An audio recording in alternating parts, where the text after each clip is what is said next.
invoking Pete Rose, both as historically appropriate and as a one.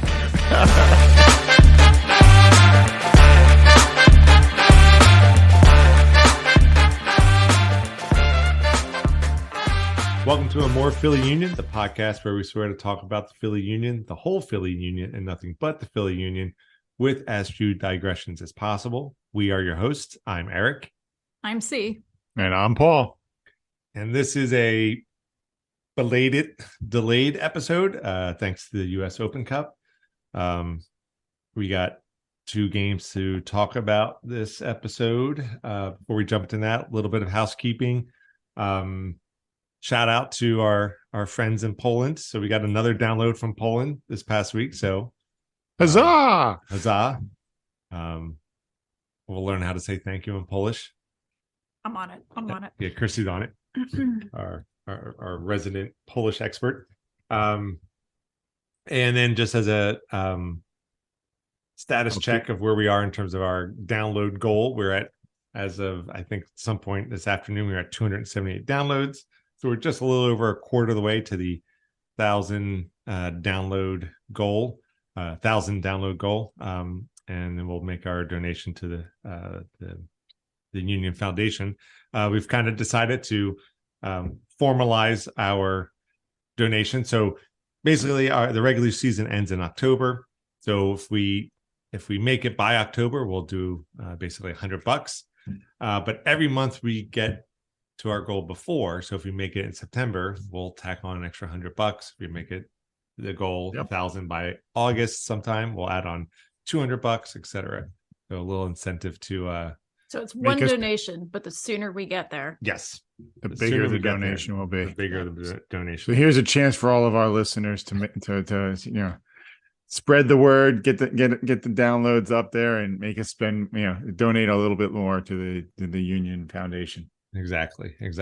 Yeah, it'll be fun. All right. With that said, let's jump into the games. So last Saturday was Union still on their grand tour. We're in New York, facing off against the New York Red Bulls. Well, technically New Jersey. And Pink Cows. Yes, it's just geography. But yeah, so we face off against our longtime pals up there, New York Red Bulls.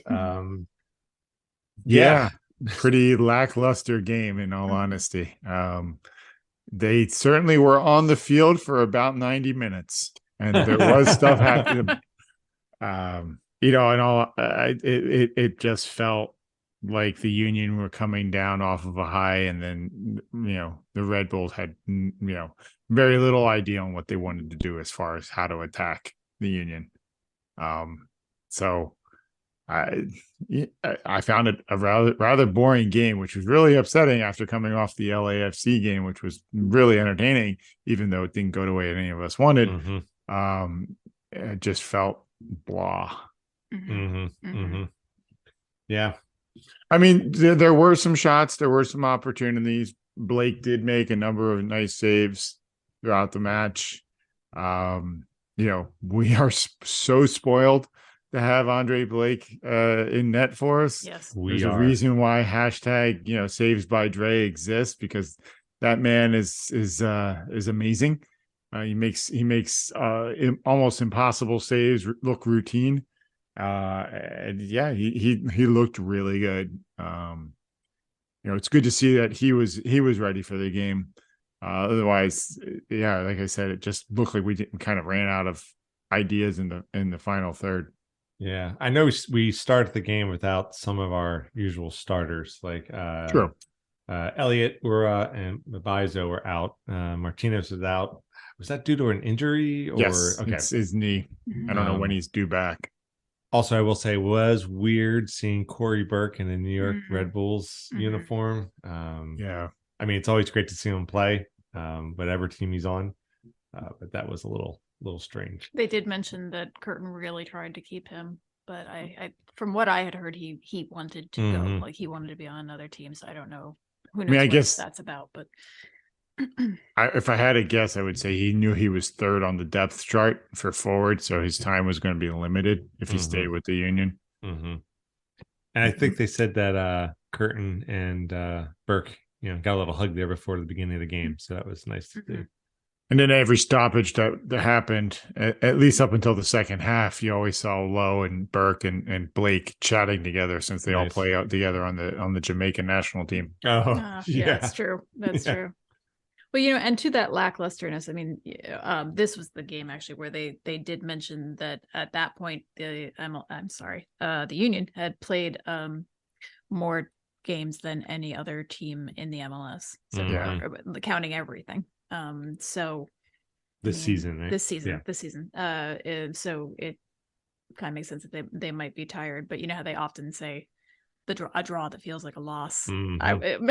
Something about this, like, I know it's not possible for a win to feel like a loss, but it was kind of close. It felt like it should have been more. I mean, I know that's asking a lot after what I just said, after the fact that they have played so many games and so much has been going on. And I think that's probably where we have to give them some grace. But, it just felt like for a last place team, not just because it's the Red Bulls and all that hype, but it just felt like it shouldn't be that boring.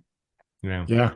Well, I mean, I hate to say it, but in Red Bull's defense, there were only 2 points separating the Union from the Red Bulls, I think, at the start of the game. Right. So if the Red Bulls had won, they actually would have jumped the Union in the standings. Wow. But 25 minutes in, Bedoya makes that great run down the right-hand side, passes it to Carranza in the box. And Carranza, whether you want to call it a foul, you want to call it a dive, gets the benefit of the call and earns a PK. Yeah. And I certainly see both sides. Like, was he tugged? Yes. The guy put his arm, the defender reached out, pulled on him. Did he pull on him as hard as Carranza made it look? Exactly. When they showed the replays, it was kind of like, oh yeah, when I first saw it happen just in the run of play, I was like, oh man, that's a PK, right? And they start showing the replays. I'm like, I don't know if that's PK, but that's the double-edged sword that is VAR. It's kind of like, look, you got a couple eyes watching the replay of this event, and finally the head ref makes the call and he says it sticks. So I'm like, all right. But I do think it was interesting that the VAR thought that it was clear and obvious mistake, and the head ref went over and took a couple of looks at it, and he disagreed. He let the call on the field stand for a PK. Yeah, Gazdag kept running up his tally of PKs this season and took the PK and put it in and gave the only goal of the game. Yep. I guess spoiler, but only goal. So the Union were up 1-0 about 30 minutes into the first half. And then it just kind of kept going. The game certainly kept being played.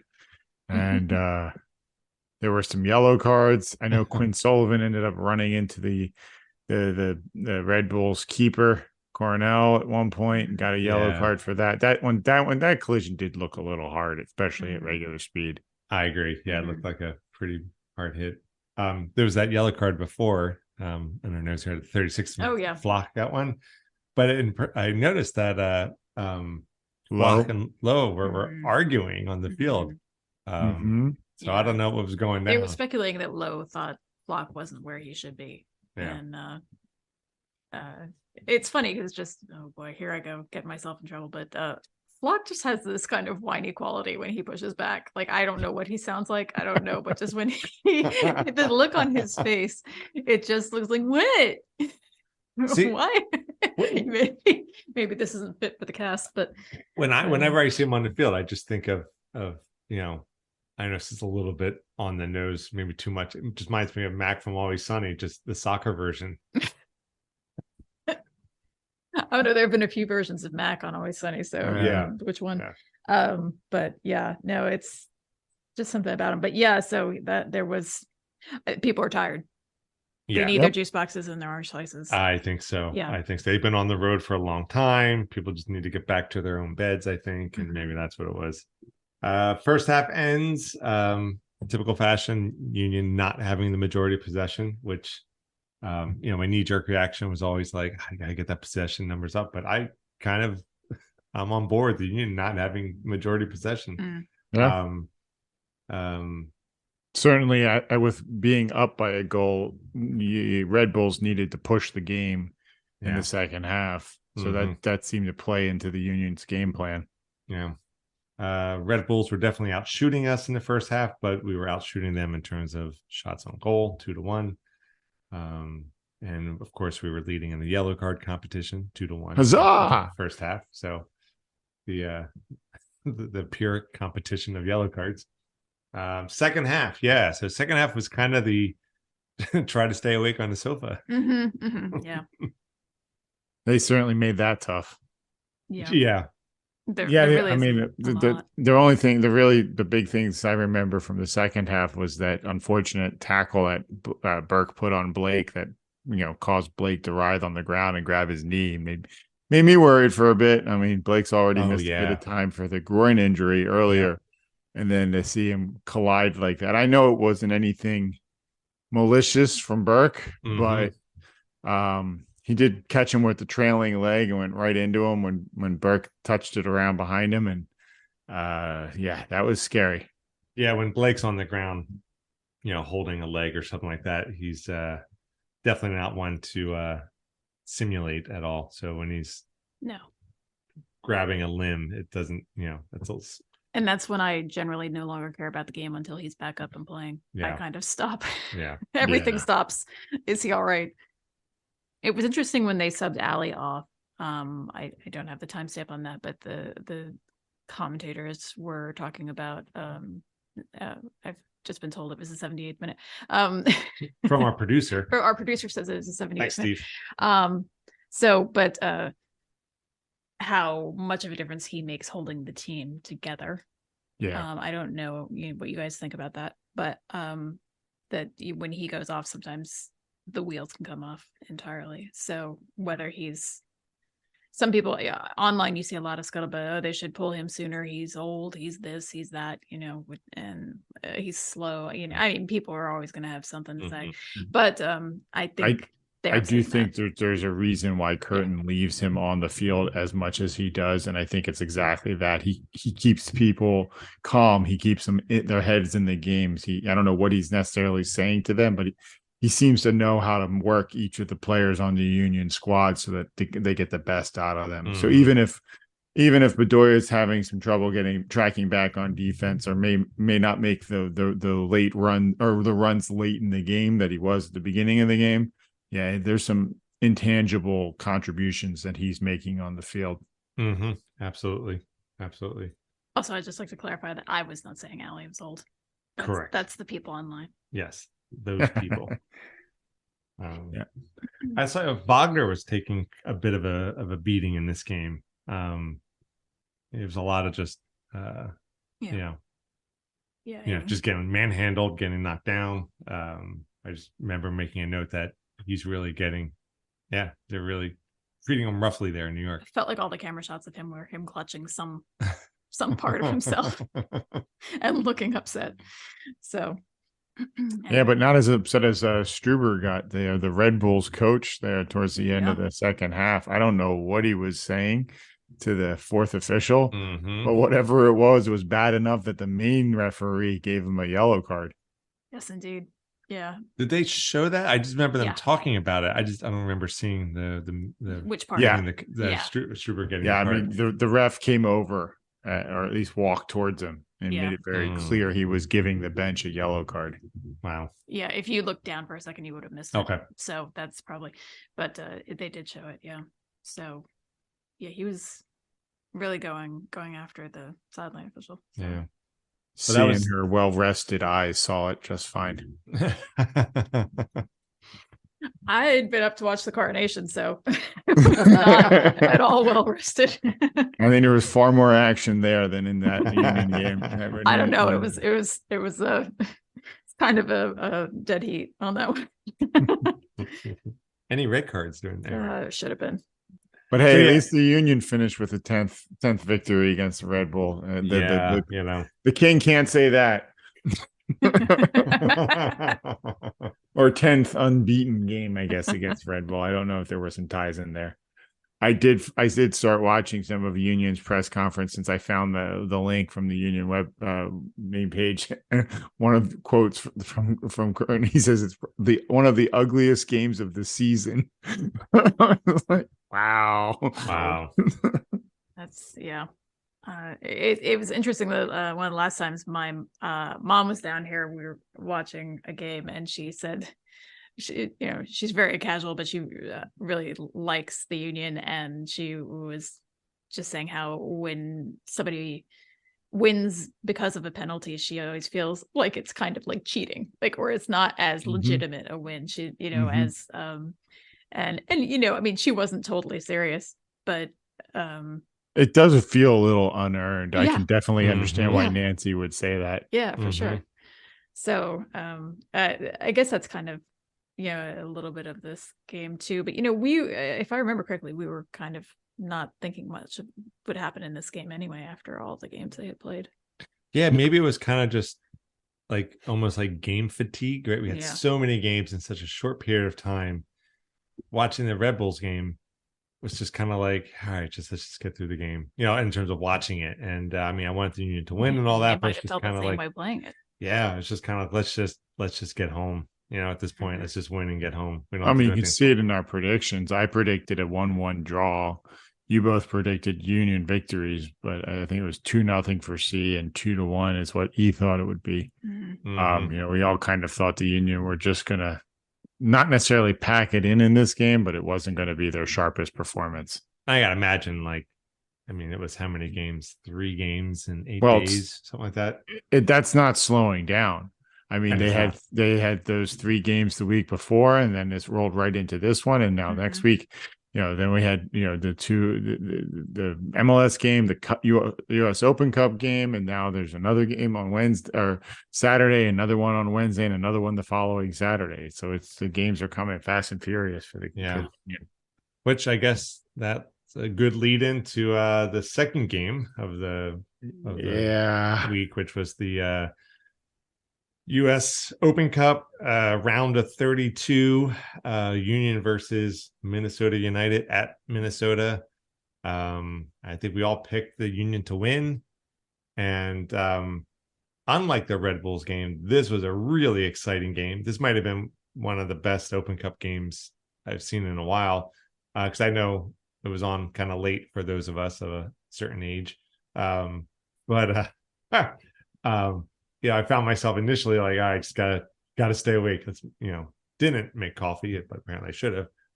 But then the game got pretty exciting. It got pretty exciting. I don't know. It kind of got a little depressing when they were down 2-0. Well, okay, yes, yeah, that's it did get depressing first. Yeah.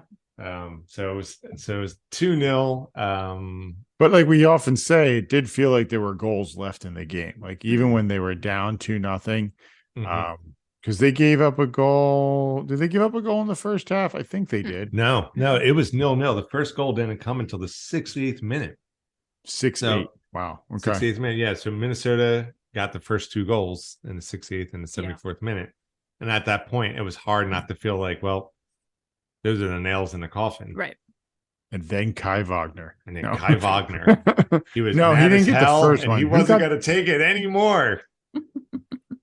Who got the first one for the Union? Because Kai got the second one. Donovan got the first goal, and it was a series of it was the Union were pressing, but the ball literally bounced in their favor, and it just came right to his feet, and he was able to put it right into the net. Which no shade on that finish, but we were a little lucky the way the ball bounced.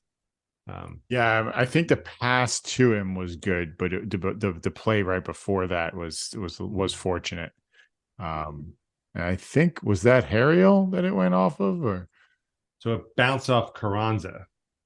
Okay. I mean, I think Harriel might have started like moving the ball in the attack, but then it bounced off a Minnesota defender, and then bounced off Carranza, and then it went right to Donovan. Some lucky Brownian motion for soccer. Yep. And then it took him a while. That was there were still 10 plus minutes left in the game. So you kind of felt like, would the Union make 2-0 once again, a very dangerous lead? And it came down to stoppage time before. Well, actually, I was going to say, like shortly thereafter, or about 10 minutes after, we subbed in 2 more of our starters. Wagner came in for McGlynn, and Flock came in for Bueno. So I definitely had the sense that Curtin was trying to salvage this game and still win it. But go ahead, Paul. Sorry. Yeah, I was just going to say it was in stoppage time.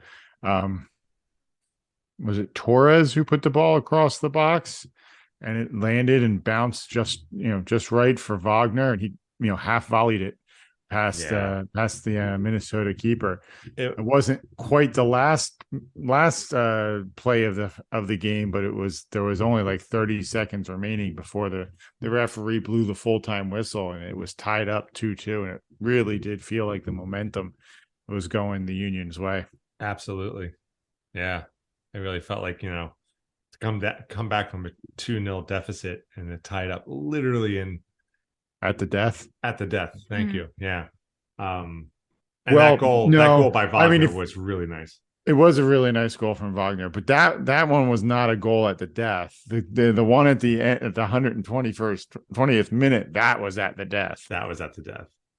Yeah. So we go into extra time, and Minnesota takes the lead again in the first of the 2 extra periods. So they're up now 3-2.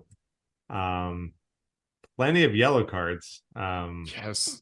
In that 30 minutes, we had at least 3 yellow cards. 2 of them were for the Union.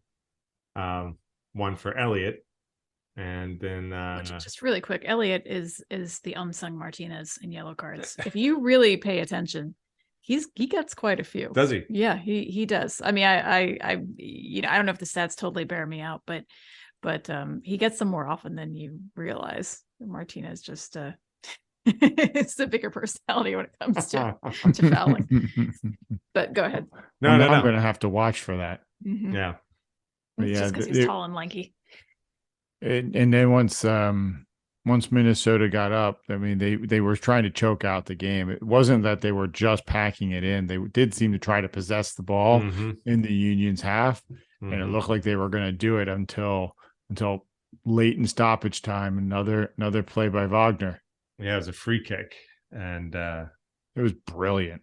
I don't know how he did that. It was a great shot. I mean, he's man of the match, in my opinion, for this game. Like those 2 at the deaths goals, and that free kick goal was just 100% deliberate. He meant to put in the top left corner. He just curled it to the left of the wall, right around the wall. Didn't give the keeper much of a chance at anything. Yeah. I mean, I don't know. I mean, it was beyond saving, so it was a great kick. And then that literally was, as soon as they tapped off, the ref blew the full-time overtime whistle, ended the overtime. Yeah. And now we go to PKs, which with, Blake on your side, it's odds are in your favor, but I guess the MLS riders had something else in mind. They wanted, it really felt like they're on strike. It felt like maybe that's what it was. And I think someone just opened up like a book on Greek tragedies and just transcribed this game on top of it. It was something almost like Caesar-esque about this. It was just, I don't want to. Who wants to do the punchline here? The punchline is the Union lost, I guess. Well, it's 1 for 1, right? Minnesota they shoot first, they score. Union shoot second, we score. Then they shoot, they score, then Union score. Then they miss, and then the Union miss, or blocked, or whatever, right? They were all saved. Nobody missed. They were all saved. Yeah. And then I will say that was one of the impressive things is nobody missed the net. Nobody missed. Every time I've seen a PK shootout, somebody misses the net. Yeah. And none of the players on either team missed the net. Yeah. So we go through all the first round of 5, and now we're going to sudden death. And we're now up to the 8th shot, right? And Minnesota scores, and then Wagner steps up. And man, I just felt this tingle on the back of my neck. I'm like, son of a gun! Like I just got a bad feeling about this. And he takes the shot, and keeper guessed correct way. Yeah. I mean, I don't, for somebody, somebody like Wagner, like you literally pulled the team back from the brink twice in the game. Twice. One was a great goal, in the run of play. The second one was an absolutely beautiful free kick. And then and it's kind of like you lost, even though you won. Yeah. You won on the field, but you still lost the game. You won the battles, but you still lost the game. It was just, it was tragic. It felt like I was watching a Greek tragedy. It's like, it wasn't just him. I mean, if the Union had just scored all 5 of their original shots, they wouldn't have even gone to sudden death. True. No, it's just the feeling that you get. Yeah. Those highs and lows are really hard. Yeah, I could feel the universe just breathing down our necks when Wagner went up for the ball. Like, oh, come on, universe. You got to be this obvious. And But it was interesting when the Union were down 2-0 in regular time. I think it was Higginbotham. I think it was Danny Higginbotham who was one of the commenters, and he pointed out, he's like, well, if he said something along the lines of, if the Union don't win, don't move on, then it might be that the rest of the MLS is going to see what the Union could do if they were actually putting their full concentration into the MLS games. And so we lost in penalty kicks, and now we're going to see the Union concentrate solely on MLS season games for the next couple of weeks until the League's Cup starts up in August or whenever that's supposed to be. This is what I've been wanting. I did not saying I wanted them to lose last night. I did not, but this is what I've been saying. So I guess I should take it. Take it. But at the same time, that was hard on the team. Well, we all got the prediction. Also, with the recent history of penalty kicks for the Union, I don't know that we've had a positive outcome. There was another 3-3 game at the end of extra time, and we lost in PKs. Gee, that doesn't sound at all familiar. Yeah, I mean, I can't remember all the times we've gone to PKs, but I can remember most of them at ending in some level of tragedy. You know, I can remember you carrying Nate out of the stadium when they lost. That was heartbreaking. So so we all got that prediction wrong. Yeah. Mm-hmm. Yeah, we did. I think we're all hurting a little bit from it since it's, basically 24 hours since it happened. Mm-hmm. But I think in the long run, we'll probably all get over it for this year. Yeah. Yeah. I mean, I'm glad the Union now, we don't have these other tournaments to distract us from, our performance in the league. I'm hopeful that now that we have fewer games to worry about, we can really focus our energy and our resources to start climbing back up the table. Because to be honest, I where are we? We're sitting 10th place right now? Is that seventh place? All right. I don't feel like we're seventh place material. I mean, I know I'm biased, obviously, but I feel like we should be sitting higher. I mean, I know that ultimately, to quote from the Replacements or paraphrase from the Replacements, it's the score at the end. That's all that matters, right? So we are where we are because of what we've delivered in our games, but yeah, hopefully now, I mean, I'm sorry to be out of these competitions. I like for us just to win everything, but sure. Hopefully now we can focus on MLS and people will start. Well, we're not the only MLS team to have lost in this round of the Open Cup. I mean, Cinderella Darlings, St. Louis, right? They got knocked out. I think they were playing Chicago. Is that who they were playing? That sounds right, but I'd have to check. Okay. Anybody else? So we're in good company. Yeah. as we've mentioned before, our Western Conference team until we have to play them. Yes. Yeah, I'm just looking around to see if there's any other updates in the rest of them. Yeah, there's some Open Cup games going on right now. Oh, are there? Yeah. Mm-hmm.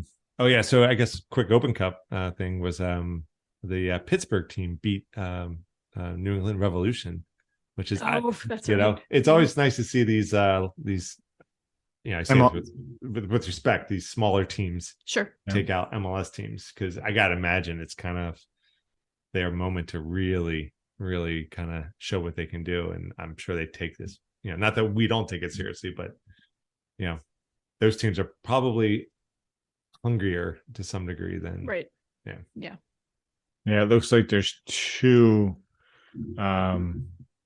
teams from that league. It was that MLS Next or whatever it is. But the one team that made it through was facing another team from that same division. So, one I guess upset win for the Pittsburgh team, and then Birmingham is also moving forward as they beat Memphis. So, hey, it's cool to see some teams, some lower league teams making it on. But coming out of the Red Bulls game, we did have two players get acknowledged. Damian Lowe made the team of the match day as a starter, and Blake was selected for the bench of the team of the match day. Those saves and holding a shutout, making the saves that he did make. He earned that. Yeah, people were really impressed with Lowe. It's nice having three quality center backs to rotate now. Let's see, have to see if Curtin does do it as we're playing more and more of these games. Hopefully this doesn't push Martinez to play even rougher. In order to fight for his position. No. Well, Martinez is a midfielder. It's not quite the same. He's not really he's true. It's Bueno and Flock that are in line for his position. Yeah. I keep thinking of him on that defensive midfielder. He's kind of. I mean, they have used Jack in that spot from time to time, but now with Bueno and Flock, I don't expect that they will. But we also had a couple of call-ups for the US U20 team. It's going into playing some games this week. Quinn Sullivan, Jack McGlynn, and Brandon Craig got called up. One interesting note in this is they actually got a dispensation that McGlynn won't join the U.S. team until after the Union's game against Colorado this weekend. So I assume that's because Curtin has requested his participation in that game. No. Well, I mean, I think that's a good sign for McGlynn that, we need him on the field first. Yeah. They're all in on McGlynn. That I did not mean for that term.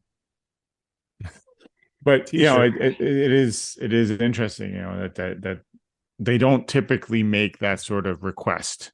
If a player gets offered to play on a national team, the union just usually allows that. But this time they actually insisted or made that special request, and the U.S. team agreed to it. So that was a nice bit of news for the union. Good for everyone, hopefully. All right. Okay. I guess we should talk about the other big news this week with the coaches being, mutually agreeing to part ways. And the parlance is Struber and Hendrickson both were released by the New York Red Bulls and the Chicago Fire. Two teams, as Christy pointed out, the Union have beat this season. It's funny. It's kind of like, it's not really Union news, but it feels like it's like the ghost of the Union or something. Like we play them, and then all of a sudden we find out like a week or two later their coaches are getting fired. So we may not win on the field, but we're coming after your staff. I didn't read much about Hendrickson, but I did read a little bit about Struber, and apparently he really wasn't planning on staying much past this year anyway. Because he, unless it was a bit of a sour grape situation, he had already, I guess his contract was going to be up, and he wanted to go back to Europe. He was sort of. Yeah, I heard his family wasn't even over here. Right. So I think he was finished with that setup. He didn't want that anymore. So, yeah, it might have been that he was actually hoping to get out before the end of the season, and they were planning on bringing somebody else in anyway. But we'll see what happens in the interim. I mean, hopefully they go without a win the rest of the season. Fine with that. Fine with that. Yeah, I mean, I don't really have anything else to say about Struber and Hendrickson. No, just the fact that it happened. Other than I do remember Hendrickson as a player. I kind of liked him a bit. He always, a good, solid player. But if he's got to go at Chicago, he's got to go. They haven't been doing well. So, at some point, it's got to be on the manager. What place is Chicago in right now? Chicago's in 14th. New York's in 15th. Oh, so okay. Well, there you go. Chicago has 11 points. New York had 9. Oof. Yeah, they're not doing so hot. Yeah. But yeah, so that's pretty much the news for this week. Not a lot coming out so far for the Union. Yeah. So we talk about upcoming games. Yeah. So our upcoming games are, even though the Union get knocked out of 2 tournaments within, over 8 days, feels like the workload is not decreasing at all. We have Saturday, we're back home again. So it's going to be nice to be home. Colorado's coming to play us on Saturday. And then next Wednesday, DC comes to Philadelphia. So at least we'll be home for these games. So yeah, Saturday, Colorado. Colorado's in 10th place in the West. They're actually in Colorado this week, and the game's at 9:30. That's right. So let's see. We got Colorado this weekend. We had road Minnesota. This is got another road LAFC. game. Another road game. Why did I think we were home? Sorry. Yeah. Okay. But yeah, we're in Colorado this weekend, and then we're home to DC on Wednesday. Oh, okay. I don't know why I had in my head that we were home for Colorado. Because you're wrong. Because I am wrong. Don't worry, I'll issue a correction next week. All right. Well, the road trip continues. Yeah. Colorado is sitting in 10th in the West. They're not exactly a scary team. They've got 12 points, 2 wins, 6 draws. Yeah, scored 9 goals and give up 12 in 12 games. So 11 games. Well, right now we're not exactly a scary team either. True, but we do have some firepower in the team. That's fair. And they have proven that they can score. Just a matter of whether or not they will. Playing in Chicago, I'm actually kind of hoping that they concentrate on the defense this week. Sorry, in Colorado. Oh, sorry, not Chicago. It's too many wishful C's thinking. Mm-hmm. Wrong C team. I'm going to go another 1-0 win for the Union. I think that they'll concentrate on the defense and get that going, and I think they'll get enough to get a 1-0 decision. Well, just to make the calculus of the outcome prediction a little bit more interesting, I just went to the Colorado's website, and they have right on the front page, they have a club statement. We are aware of the reports regarding a Colorado Rapids player in connection with unlawful sports gambling. We take these matters, matters of this nature seriously and seek at all times to protect the integrity of the game. The player has been removed from all team activity while MLS conducts an investigation into the matter. Do tell. So is this kind of like the stand by, please. Was that like the whole Black Sox thing, or was somebody like on the team like that would be gambling and compromising their integrity or their game on the field? I don't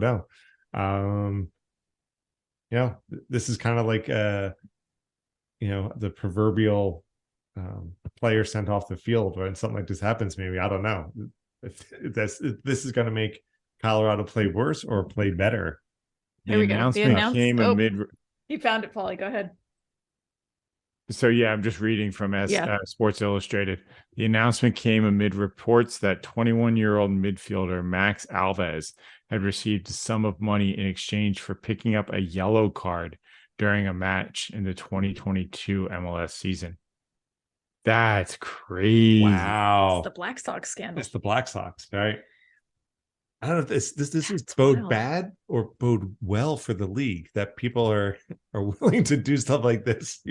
This is crazy. Alves' names appears on a document which was released by Brazilian authorities, indicating he had received roughly $12,000 to be booked in a match against the LA Galaxy. This is just bizarre. We're going to do a whole special podcast just on this. Oh man. It's too bad we're not playing. Colorado's not playing here because I think the Sons of Ben would have a field day with this. They'd break out the Monopoly money. And, man. That is insane.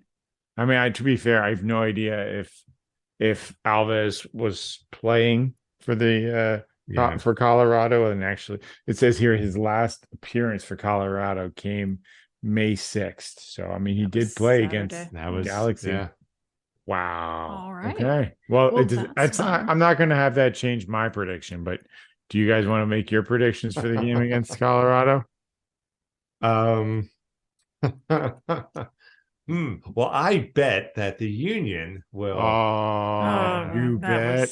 That was Yeah, Wah, wah. too soon. Pete Rose. if you ever Yay. Hey. Um, and if you get that reference, yeah. Well, I was really come full circle. We're invoking Pete Rose both as historically appropriate and as a one-liner. yeah, nicely done. By the Yes. way. Yeah. Yes. High five. High five on that one. Go ahead. Yeah, we need to really get a studio put together so we can all boy. just sit around Mhm. the same table. Oh, real quick before you make your prediction, I just want to. So I'm Colorado sorry. won their U.S. Open Cup match against Sac Republic FC, Oh, which is a bummer. Yeah, should be an MLS. yes. It should be Sorry. an MLS. Sorry, literal Sacramento fans. Yeah. Yeah, I'm gonna copy Polly. Actually, I'm gonna go 1-0. 1-0. It just feels appropriate. I know I said I was sticking with 2-1, but I'm saying 1-0. I think the Union. Union. Let me be clear. 1-0 1-0 Union. Got it. Yeah. I mean, let's be honest, right? We're always going to call the game in favor of the Union, at least not at a loss. Always. No, we've called some draws. We might be biased. Yeah, we're going to be biased. So this is the part where we probably shouldn't spend too much time on because it's.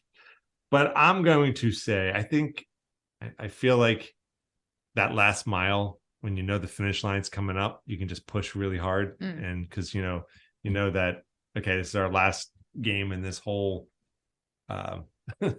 this odyssey of bird trippery. Yeah, this Homeric traveling around the North America. So I'm going to say they're just gonna, with the finish line in sight, they're going to just really just open it up, and I'm going to say they're going to win 2-0. 2-0 right. Union. Fair. And you can take that to the bank. I'll admit, I think the more interesting game this week is going to be the DC game in Philadelphia. I don't know where they'll be after match day 11, but right now the Union are in 7th and DC are in 8th. So this is going to be an important game. And the last time DC came to town, I believe that was one of the first, if not the first game where the Union went off last summer and scored 6 or 7 goals and basically just ran DC out of town. Although I was at the game and I kind of remember people were inviting DC to come back the following week so they could win some more.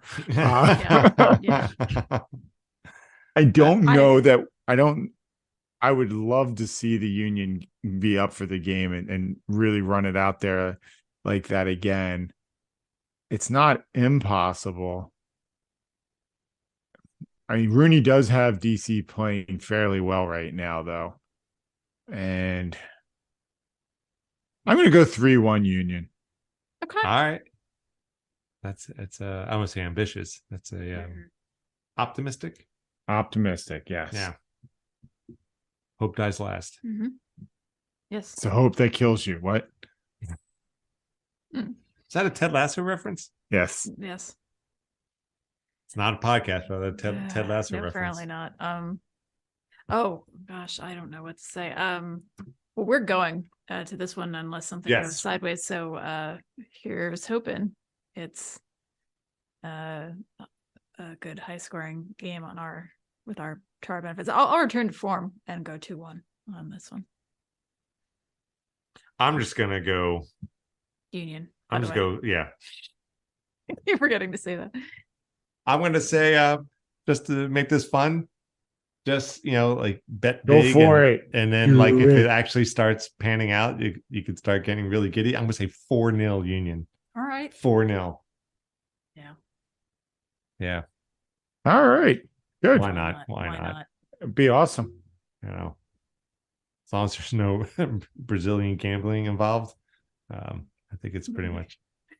Yeah, or any illegal sports gambling, really. The legal sports gambling, that'll be fine. Sure. Yeah.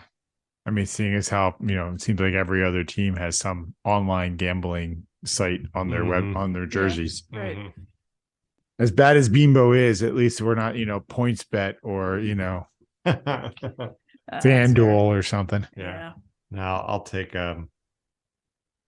baked goods over bets any day. I'm Okay. still holding out for Wawa or Comcast to throw money at the Union when the next jersey sponsorship comes up.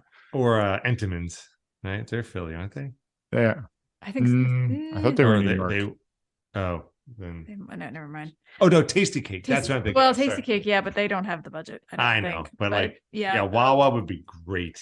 Wawa would be amazing because that is sort of our official sponsor. Yeah, Wawa and IKEA Wawa. are our two personal official Yeah. sponsors of the Union Games. But yeah, Wawa would be just like, let's just double down on the Delco-ness of the situation. Yeah. So hoagies for everyone. yep. All right. Anything else? No, I have nothing. I'm good. else. Yep. All right. Well, hey, thanks for listening for another episode. If you want to reach us, you can reach us at our website's amorephillyunion.com. Our email is pod@amorephillyunion.com. Twitter, you can find us there at amorephillyu. Instagram and YouTube, we are a More Philly Union. You can get your podcast. You can get us. You can get our podcast wherever you get your podcast. We're on all the major podcasters. Podcatcher is the word you're looking for. Podcatchers. Yeah. Catcher. So however you listen to us, however you get our podcast, make sure you subscribe, like, tell a friend. Let's see how quick we can get to 1,000 downloads. Yes. Mhm. Help us give away more money. Help us help the you. There it is. There it is. Well done, Paul. Well done. Okay. Well, thanks for listening to another episode of A More Philly Union. We are your host. I'm Eric. I'm C. And I'm Paul. Go Union. Go Union.